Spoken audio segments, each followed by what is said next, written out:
Today, we're going to practice rolling our R's. Wagner. I think that's how you say it in Flemish. Franz Wagner leads Germany to a win in a friendly before as they kick off their prep for Eurobasket and FIBA World Cup qualifying. Plus, the 5 opponents we're already looking forward to facing this Orlando Magic season. It's time for another edition of Locked On Magic. You are Locked On Magic, your daily Orlando Magic podcast. Part of the Locked On Podcast Network, your team every day.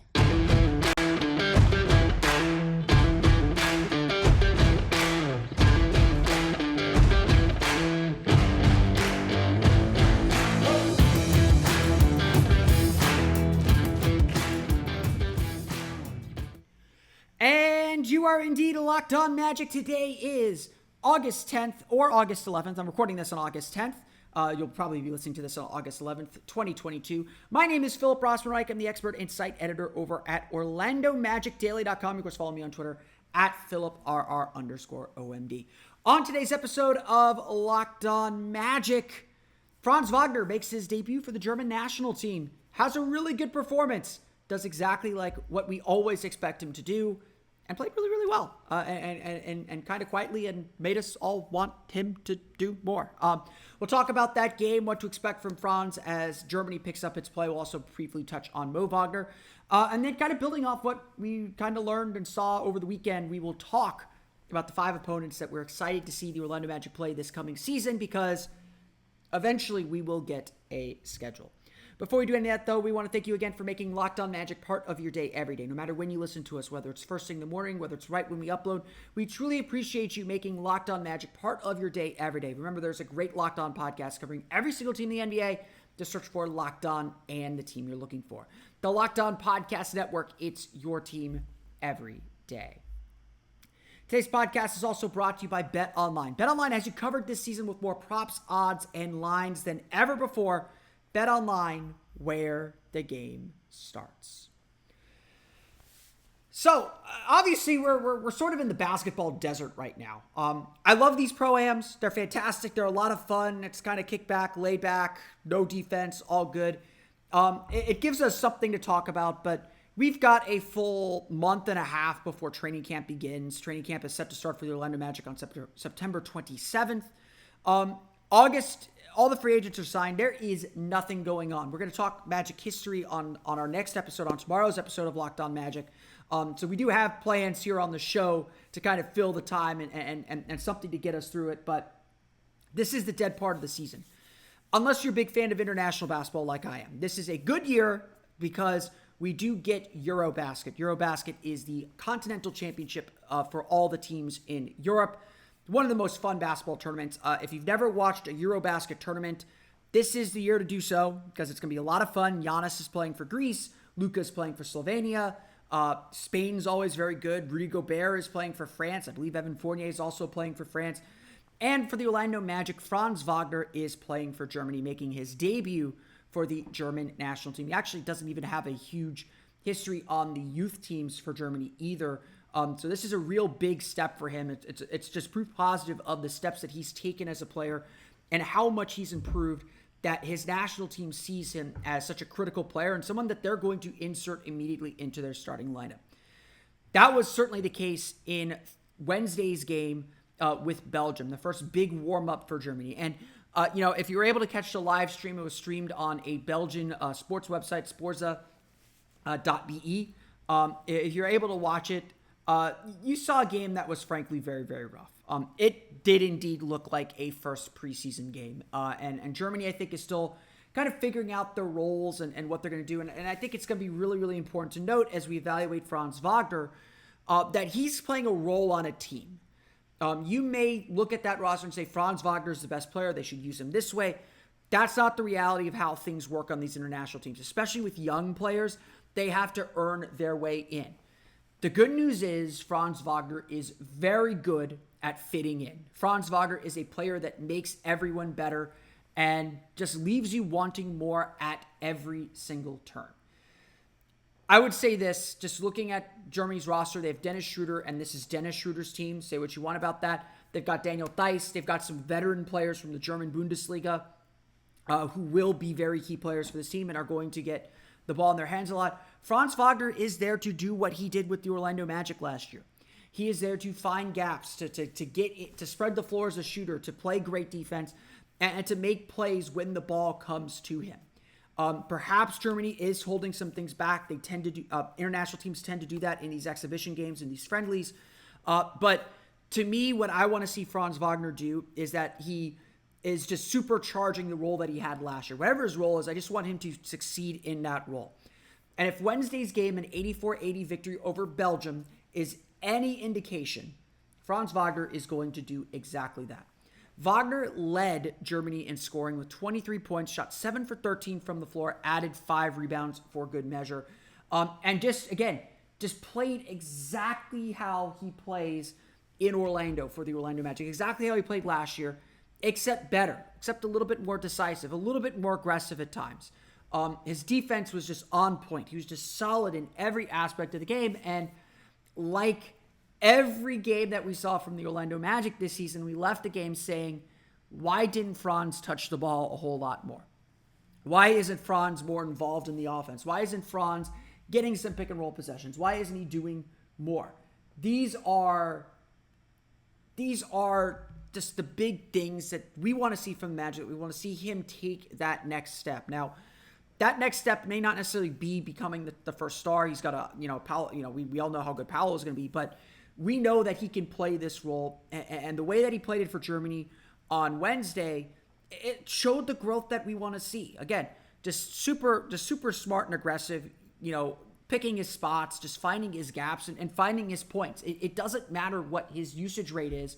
If you get him the ball in scoring positions, he's going to find ways to score. If you leave an open space for him to cut to the basket, as long as someone can pass him the ball, he is going to score. He doesn't need the ball to be a dominant figure in the game. Wagner started things off very, very quickly with a steal and a fast break layup, which was a struggle for him last year, so it was good to see him do that.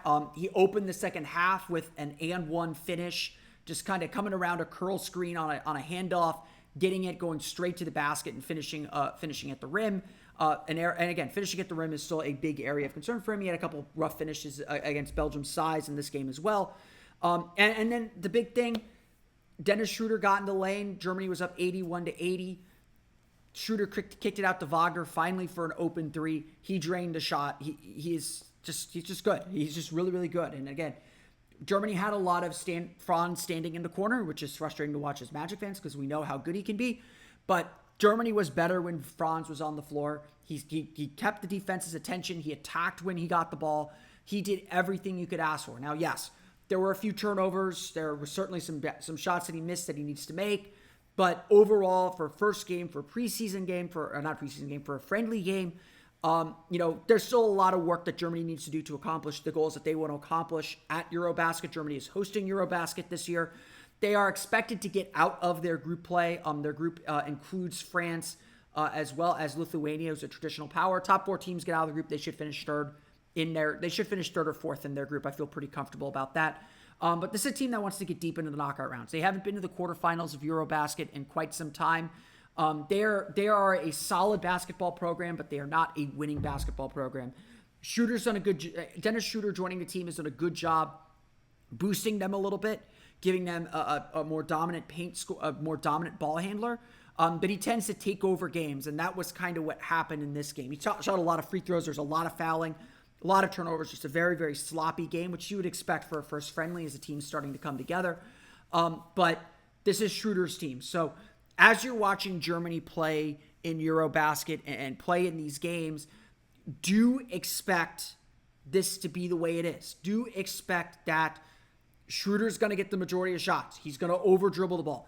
This is his team. And again, whether that's right or wrong is certainly something to debate. NBA fans would be like, well, trusting Schroeder isn't probably a good decision. FIBA Schroeder is a different animal, but FIBA Schroeder is very good.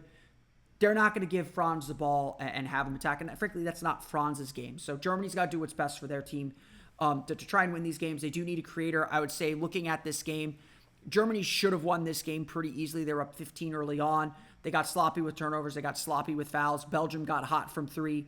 I thought Franz did a good job defensively overall, but Belgium did a really good job getting themselves back into the game.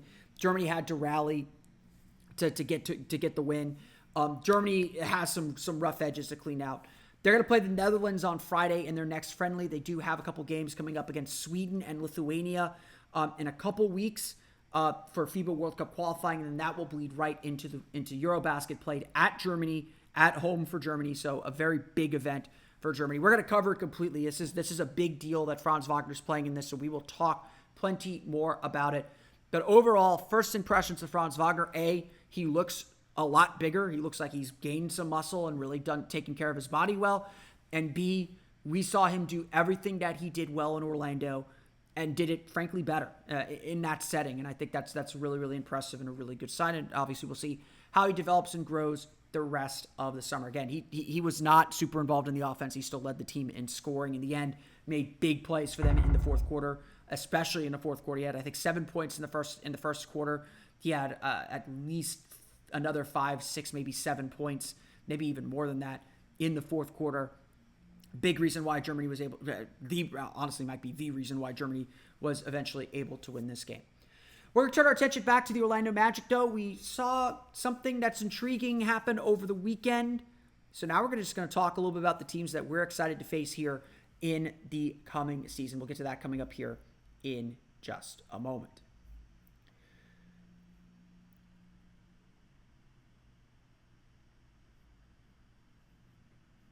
But first, a quick word from our pals at BetOnline. BetOnline.net is the fastest and easiest way to check in on all of your betting needs. Find all your favorite sports and events at the #1 online source for odds, lines, and games. Find reviews and news of every league, including Major League Baseball, NFL, NBA, NHL, combat sports, esports, and even golf. BetOnline continues to be the top online resource for all your sports wagering information, from live in-game betting, scores, and podcasts. They have you covered. I know they have the over-unders set right now for Paolo Banchero's stat line, coming in, I think, at 17.5 points per game. You want to bet that over? Want to bet that under? Go ahead. Head to BetOnline today or use your mobile device to learn more about the action happening today. BetOnline, where the game starts. So, our last episode, sorry I had to miss the last 2 days, just getting busy here. We're kind of on our summer schedule, so we're a little bit scaled back here schedule-wise as we get through the basketball desert that is known as August. The other day, we had the big brouhaha with DeJounte Murray and Paolo Banchero. And, I think we've had a few days to let things simmer down. Paolo's off being cool and, not doing a whole lot. Don't know if he's playing at the crossover this weekend, but the crossover does resume this weekend. LeBron has hinted that he would like to play in Seattle, so we might see an early Paolo and LeBron either team up or face off here, which would be very, very exciting. I'd be very, very down for that. This is just to see, to some extent, DeJounte's right. Paolo probably needs to be humbled a little bit because he's just having a really good summer where he's dominating, but that's not going to be the case the whole time. But look, over the last few days, NBA Twitter, not just Magic Twitter, NBA Twitter has just been puzzled at what DeJounte Murray was doing, and frankly siding with Paolo Banchero. Everyone's just like, why is DeJounte Murray being like this? Unless we don't know exactly what was said, so I want to give some benefit of the doubt, but DeJounte Murray seemed to go overboard. All of a sudden, though, it's kind of rekindled a little bit of a rivalry. It's rekindled a very, kind of quiet, a little division rivalry between the Orlando Magic and the Atlanta Hawks. All of a sudden, the game that we all can't wait to see when the season starts is Atlanta versus Orlando. And yes, Atlanta is a team that has greater aspirations than the Orlando Magic will have. They are a team that believes that they can get back to the Eastern Conference Finals, get back to contention in the East. I'm not sold that they're quite there yet, but they grabbed DeJounte Murray because they understood one of the failings of their season last year when they just barely scraped their way into the playoffs through the play-in tournament was they didn't have a secondary ball handler to ease things for Trae Young. Their defense was already abysmal. Their offense already incredible. DeJounte Murray will make their offense better simply by giving Trae Young a little bit of a rest. Miami was just able to tire Trae Young out during their playoff series. They were too Trae Young-centric, and that's why DeJounte Murray is now on the Atlanta Hawks. But this is, honestly, the Magic and the Hawks have had such a quiet time. Like, they've been in the same division now for a long time. They've only met in the playoffs twice. The Magic nearly swept them in the 96 second round. They swept them in the largest sweep in NBA playoff history by scoring margin in the second round of the 2010 playoffs. So the Magic have kind of had the Hawks number in playoff series. The probably the spiciest little rivalry in this group to this point has been DJ Augustine torturing Trae Young when Trae Young was younger. Trae Young was never really thrilled about that, and DJ Augustine just kind of laughed it all off because he's DJ Augustine and he's awesome. Jonathan Isaac also has a rivalry with preventing John Collins from scoring, and I know that Jonathan Isaac is in on that joke because he has liked a tweet that I've sent making that joke. But it's really kind of been kind of a quiet rivalry. And, the Magic obviously are near the bottom of the standings. They're not going to compete, but DeJounte Murray and Paolo Banchero have added some intrigue to this game and fans are buzzing about this. Now, obviously that's some recency bias. Everyone's talking about it now. So what other games are out there that we're looking forward to? What other games are we putting on our calendar and saying, I want to see that game today? I want to see that. I want to, when the schedule comes out, whenever it comes out, it's probably going to be next week. But if it's not next week, it'll be the week after. When the schedule comes out, what are the games we're going to be circling on our calendar? What are the matchups we're going to be going to look for right now? We want to know when these games are. The Hawks are going to be near the top of that list. But honestly, the very top of that list, and the game that I would bet is most likely to end up on national TV, is Orlando versus Oklahoma City. No doubt, everyone was frustrated and probably a little bit upset that the Magic opted to sit Paolo Banchero for that third summer league game against Chet Holmgren and the Oklahoma City Thunder. That is a matchup everyone has wanted to see since Paolo and Duke beat Gonzaga in Vegas in November. And Paolo had a really strong game that night. He had 20 some odd points in 30 minutes. Really dominated the first half of that game until cramps really slowed him down in the second half. So, as our guy JJ Jackson told us when we were doing our preview podcast before the draft, Paolo beat up Gonzaga. He beat Gonzaga. He beat Chet Holmgren. Holmgren had a nice game too. Don't get me wrong there, but Paolo, I don't know how you could take Chet over Paolo when Paolo beat him up that bad. And look, this is a matchup that is made for TV. This is all three of these guys between Paolo, Chet, and Jabari.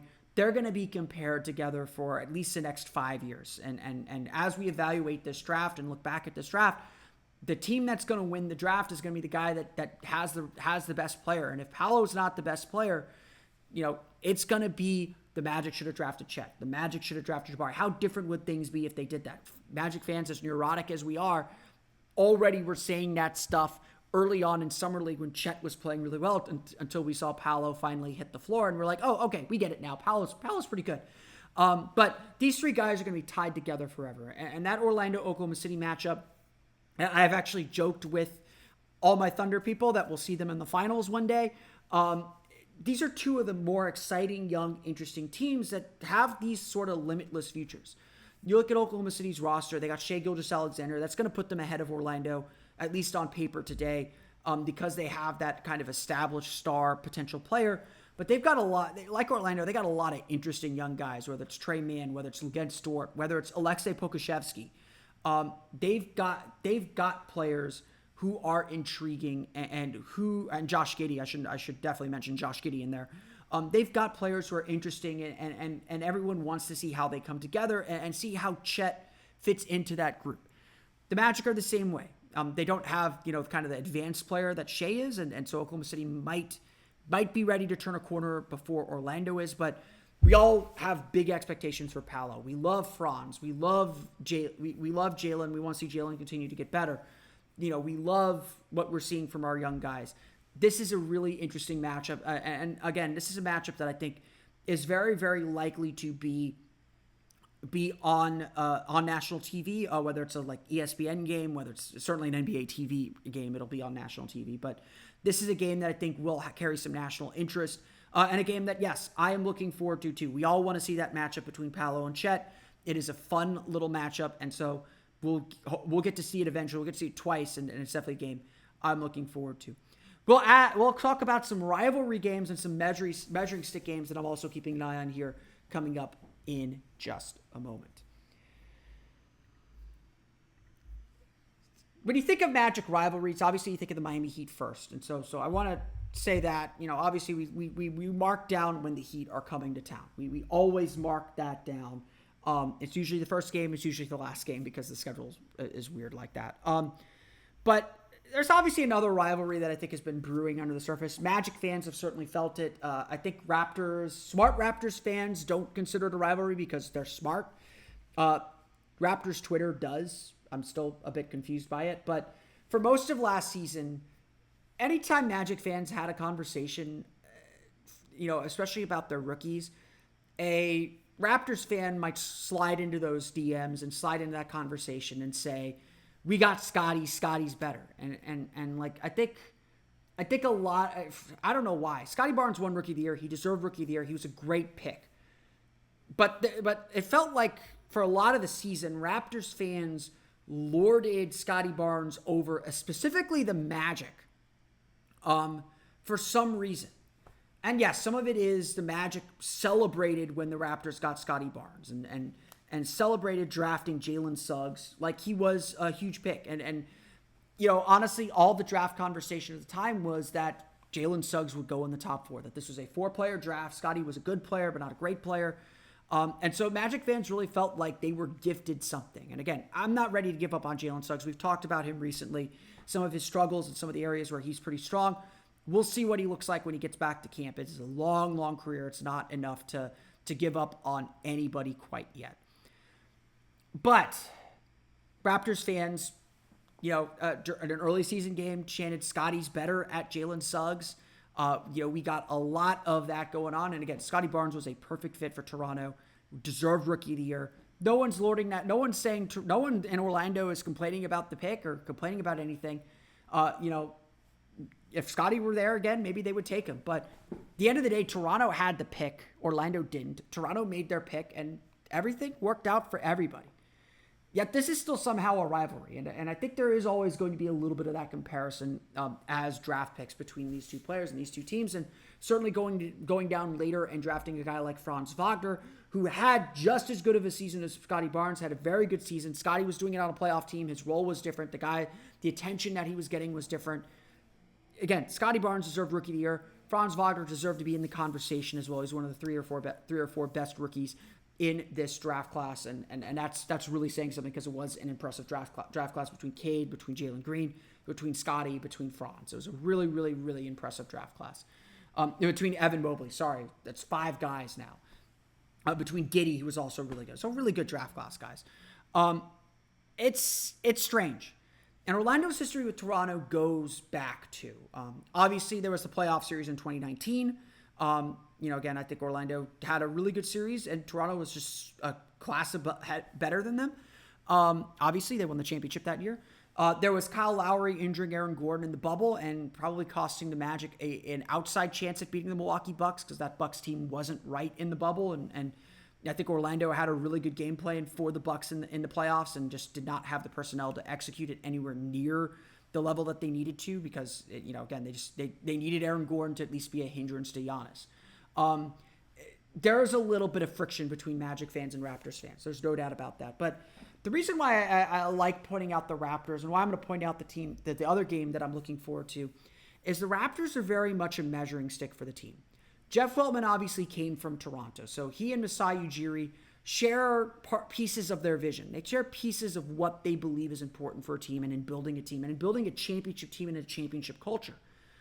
So having said that, there's a lot of similarities between the way that the things that the Magic value and the things that the Raptors value and the way that those two teams are trying to build. The Raptors play a very aesthetically pleasing, share the ball style. There is no one dominant player. They have guys who can take you one-on-one, but their mode is ball movement. Their mode is defense. Their mode is using their length specifically, going with big lineups with OG Anunoby sometimes at the 2, Pascal Siakam at the 4, Scotty Barnes at the 3, using their length and their ability to switch and force turnovers to get out in transition. The Toronto Raptors are one of the best teams at running in transition. This is a model for who the Magic want to be. Don't get that wrong. If there's any envy or anything the Magic hate about the Raptors, it's only culturally, because it's only culturally between the fans.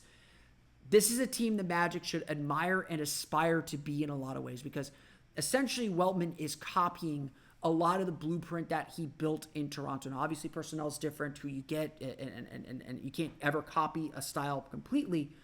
But the things that Toronto values are the things that Orlando values. And so I will be circling the games against the Raptors on my calendar. It's not only just a spicy rivalry between the fans, it's an interesting measuring stick for the Magic, because the Raptors are a solid playoff team. The only thing that would prevent the Raptors from missing the playoffs is severe injury. And even then, they have proven that they can fill in and figure it out. They're not a championship team. I don't think they're a title contender unless Scotty Barnes goes to the stratosphere and Pascal Siakam continues to get better and gets back to where he was in 2019. He was there by the end of last season. He had a really good, really strong finish of the season. But this is a really just solid team. And again, just a base where the Magic are trying to get to. The other team that I would like to say is a model for Orlando is the Boston Celtics. I know I've talked a lot about the Boston Celtics. We talked a lot about them during the finals, but you look at what the Celtics did last year.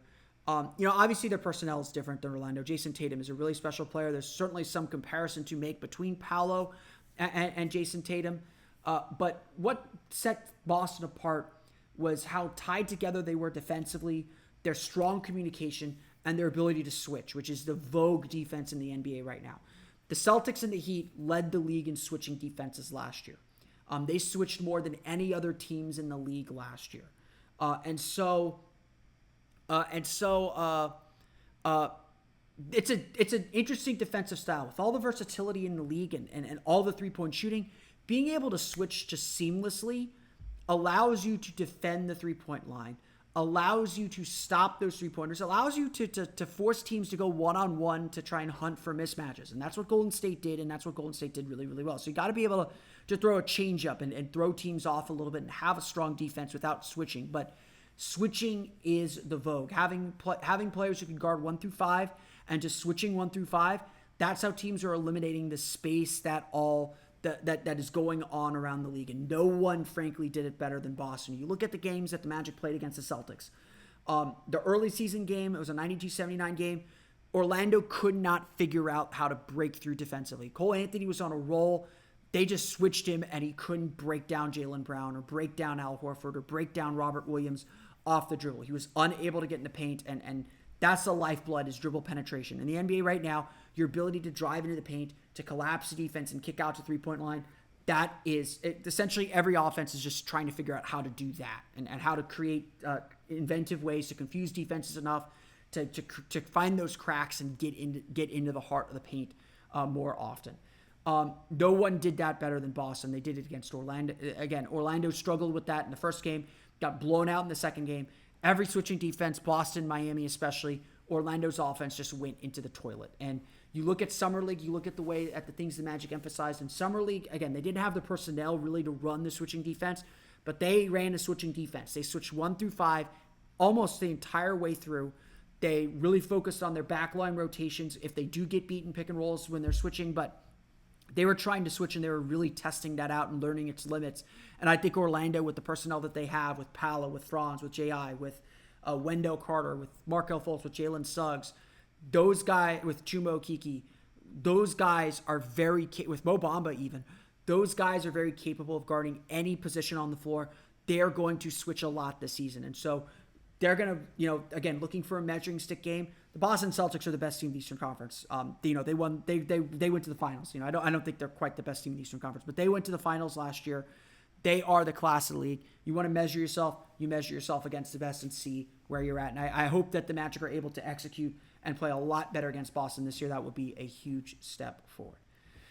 The other opponent that I'm circling is the Chicago Bulls, mostly because, we still like Nikola Vucevic here at Locked On Magic, but also because we'll be watching the Chicago Bulls all season. Worth remembering, Orlando gets the Bulls pick this season in the upcoming 2023 NBA Draft, top 4 protected. I would say the Bulls are probably still a solid playoff team, but certainly could be a team that slips a little bit. Again, like Toronto, I don't think they're title contenders. They're just a solid playoff team. So we could be looking at a second lottery pick in what is looking like a very loaded 2023 draft. Obviously, we'll see as we get through the college season. But that's going to do it for me today. I want to thank you all again for listening to today's episode of Locked On Magic. You, of course, find me on Twitter at PhilipRR_OMD. Subscribe to the podcast on Apple Podcasts, Stitcher, TuneIn, Himalaya, Google Play, Spotify, Odyssey, and all the fun places to download podcasts to your podcast-enabled listening device. For the latest on the Orlando Magic, be sure to check out OrlandoMagicDaily.com. You can follow us there on Twitter at OMagicDaily. Now that you're done listening to us, be sure to check out the Locked On NBA podcast. They are still going strong, even through this NBA desert known as August. Check them out wherever you download podcasts. Just search for Locked On NBA. But that's going to do it for me today. I want to thank you all again for listening to today's episode of Locked On Magic. For Orlando Magic Daily and Locked On Magic, this has been Philip Rossman-Reich. We'll see you all again next time for another episode of Locked On Magic.